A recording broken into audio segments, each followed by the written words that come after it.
안녕하십니까, 정국현입니다. 에너지를 제공하는 영양소. 이제 앞으로는 제가 영양에 대한 부분을 이론 강의를 조금 하도록 하겠습니다. 자, 우선 오늘은 탄수화물에 대해서 한번 알아보도록 하겠습니다. 네. 자, 최적의 영양을 위한 보편적이며 유일한 식사법은 없다라는 명제를 두고 그 이유를 한번 알아보면 네 가지 정도가 있는데, 우선은 유전적인 기질입니다. 유전적인 기질이 이유가 될 수가 있고, 두 번째는 소화 및 흡수, 세 번째는 에너지 소비 요구량이 다르고, 네 번째는 습관이나 선호가 다르다. 이렇게 해서 이 말은 개인마다 다 같을 수가 없다, 그런 이야기죠. 우리 운동 프로그램 설계할 때도 마찬가지, 그거와 비슷하게 보편적이고 유일한 식사법은 없어요. 그러니까 뭐 전문가한테 좀 조언을 받던지 해서, 또는 자기가 공부를 해서 설계를 조금 해야 됩니다, 본인에 맞게. 자, 에너지를 생산할 수 있는 영양소 세 가지: 탄수화물, 단백질, 지방.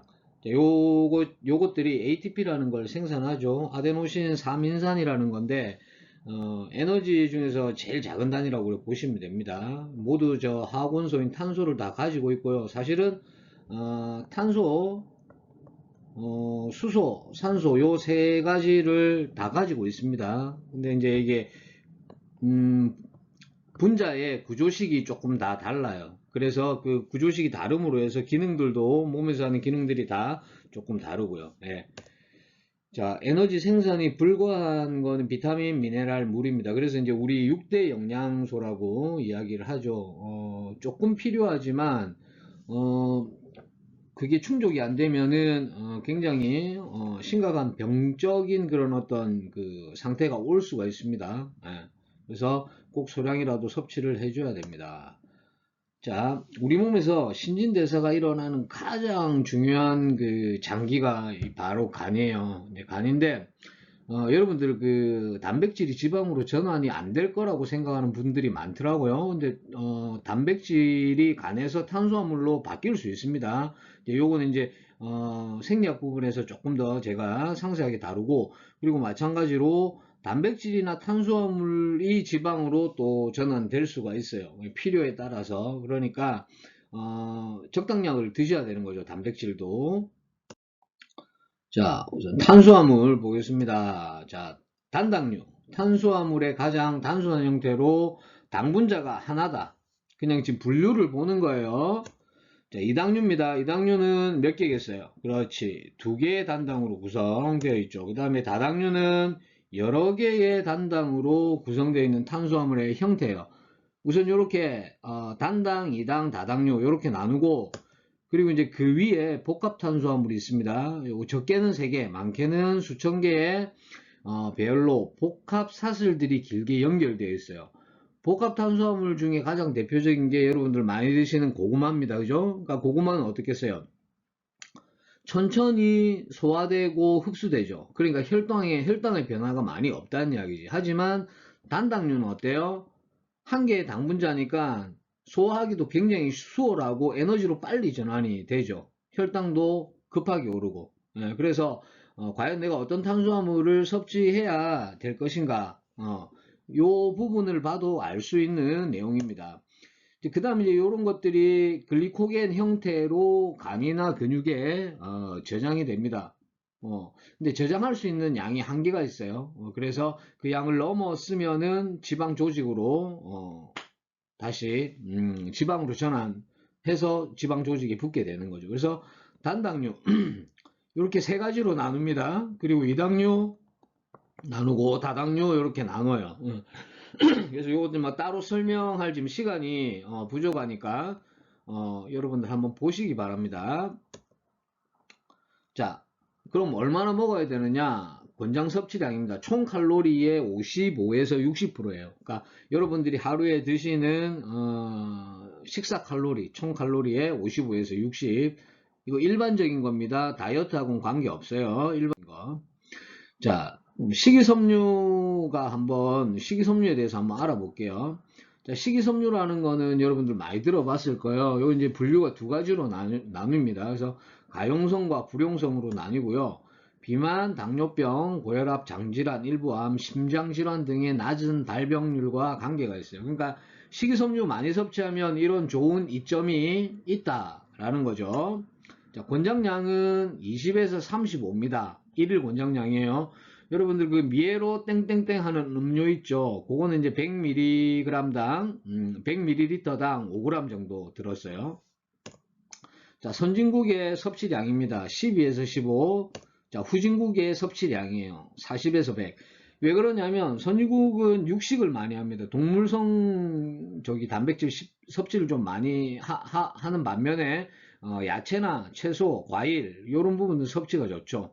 근데 후진국 같은 경우에는 동물성 단백질은 사실 비쌉니다. 비싸기 때문에 많이 못 먹고 주로 야채나 과일들 섭취하기 때문에 이렇게 양이 많은 거예요. 그래서 보통 권장량 정도 섭취해야 되고, 이런 이유로 해서 그러니까 선진국의 식이섬유 섭취량이 적은 이유로 해서 비만이 굉장히 높겠죠. 하지만 후진국은 비만율이 낮다, 선진국은 높다. 대표적인 나라가 미국, 그죠? 자, 위장기능 강화, 장벽의 과민성 감소, 발암물질의 잔류 시간 감소, 혈당 조절, 낮은 칼로리 풍부한 영양, 이런 이점이 있다는 거죠. 식이섬유를 하루에 20에서 35g 섭취를 하게 되면 보충제보다는 음식으로 섭취하는 것을 추천합니다. 이건 단백질도 마찬가지고 탄수화물도 마찬가지고 지방도 마찬가지예요. 자, 모든 곡물 제품, 과일, 푸른잎 채소 이런 거에 많이 들어있으니까 수시로 섭취를 하세요. 너무 과하게 섭취하지 말고 권장량 얼마다? 20에서 35g이다 1일. 자, 이 표를 보시면은 함량이 높은 식품들이 이렇게 쭉 나와 있습니다. 참고하시고요. 그리고 아래쪽에 요거 이제 여러분들 탄산음료 있죠? 거기 숨겨져 있는 칼로리 해서 계산을 한번 요렇게 해봤어요. 그러니까 참고로 하시고 여러분들도 탄산음료 드시기 전에 한번 뉴트리션 팩트를 한번 보시기 바랍니다. 자, 이 당입니다. 당은 두 가지로 나눕니다. 단당류와 이당류로 나누고요. 자, 단당류는 우선 포도당이 있습니다. 주요 단당류고 ATP를 위해 분해되고 글리코겐 형태로 저장되며 지방질의 형태로 전환될 수도 있다. 네. 자, 과당입니다. 과일 1g당 가장 높은 당도, 간에 의해 글루코스로 전환, 과당이 있고요. 그 다음에 갈락토스가 있어요. 이건 동물성 단당류라 그래가지고 유제품에 들어있습니다. 자, 이당류를 한번 볼게요. 자, 이당류의 종류에는 젖당이 있어요. 젖당이라는 건 포도당과 갈락토스의 결합이고요. 엿당은 글루코스와 글루코스의 결합이에요. 이 글루코스는 포도당이라는 말입니다. 자, 설탕 가장 흔한 소비 형태 이렇게 세 가지. 그리고 마지막으로 트레할로스, 요것도 전 좀 생소한 단어인데 요거 이제 빵 만들 때 들어가는 효모, 그리고 곤충에게서 아주 우리 인간의 탄수화물만큼이나 그런 어떤 중요한 역할을 하는 이당류의 한 종류입니다. 자, 이제 혈당 반응을 한번 알아볼게요. 자, 여러분 당지수라는 거 아시죠? 요 GI라는 거, 글리세믹 인덱스라는 겁니다.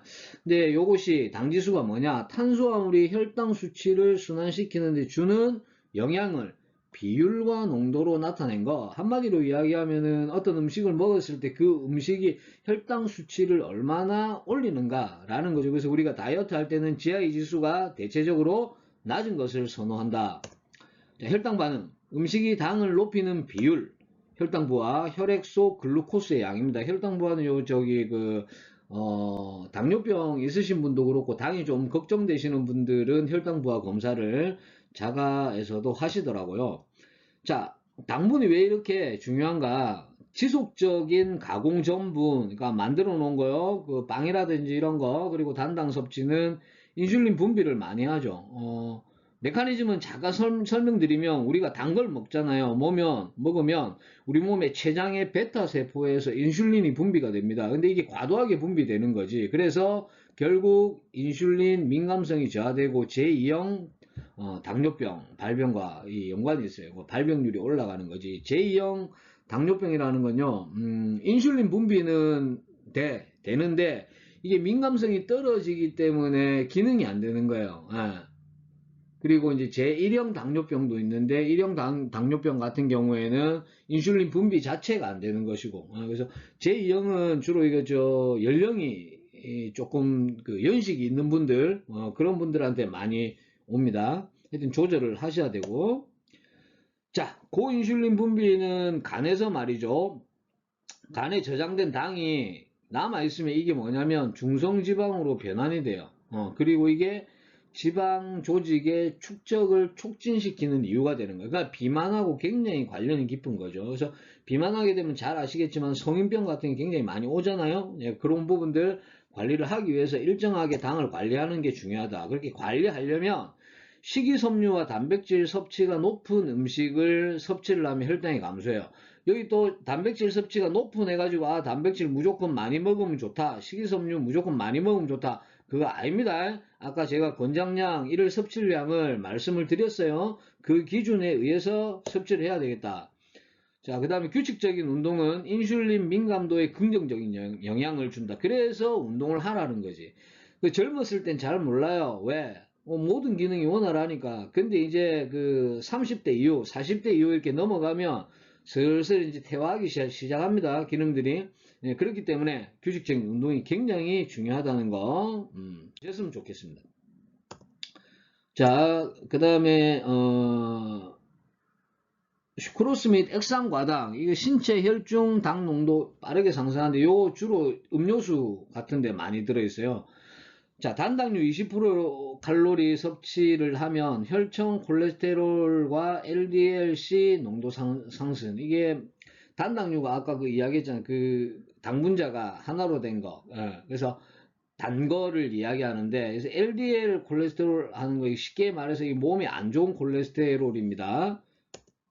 인슐린은 근육과 간으로 순환되는 혈당의 흡수를 가능하게 함. 그래서 인슐린이 굉장히 중요한 거죠. 근데 과하게 분비되면 인슐린 민감성이 저하돼서 오히려 당뇨병이 올 수가 있다. 자, 일관적인 혈당 상승은 고인슐린 분비를 유도하여 그 결과로 지방 증가의 민감성 증가를 야기한다.